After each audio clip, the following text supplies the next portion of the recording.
There's been a lot of stories coming up lately about people trusting their friends who are supposed to have their back, but ended up getting hurt instead for things like jealousy, envy, hearsay, or minor disagreements. The most recent story that went viral on all platforms in social media is Shanquella Robinson. She went on a trip to Cabo, Mexico with a longtime college friend and friend of friends, or should I say, frenemies, with the expectation of having a great vacay that ended her life by the hands of the same people she thought she could trust. They even traveled back to the United States without her before the investigation was over, leaving her body there. Her closest friend sat with her mom and told her she died of alcohol poisoning until someone sent the mother a videotape that revealed she was beaten.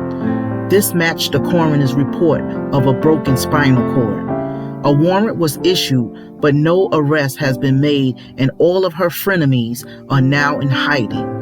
Similar stories in 2018 Cumming, Georgia, with Tamla Horsford, a 40-year-old black woman who mysteriously died after a slumber party with a group of suburban moms. And 2017 in suburban Chicago, 19-year-old Kanika Jenkins, who was partying with friends at a hotel that ended up with her being found dead in a walk-in freezer of the hotel. The case has gone cold with no arrests to date. Both concluded to be alleged accidental deaths.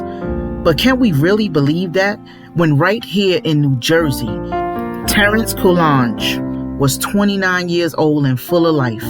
He enjoyed giving daily positive messages on his social media pages to empower and inspire others. He had a true love for music and created hip-hop songs with powerful messages, riding the rhythm in a smooth and skillful way. He enjoyed being with families and also hung out with his friends.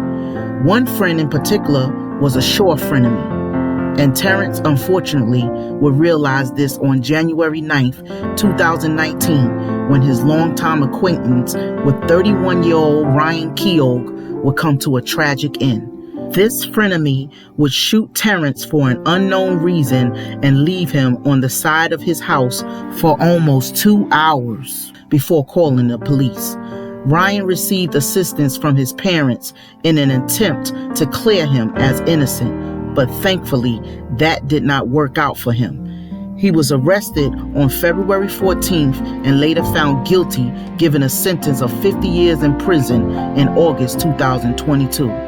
Ryan's parents, who were also arrested in the case for their part in trying to cover it up, were freed on a technicality that is still being fought in the courts.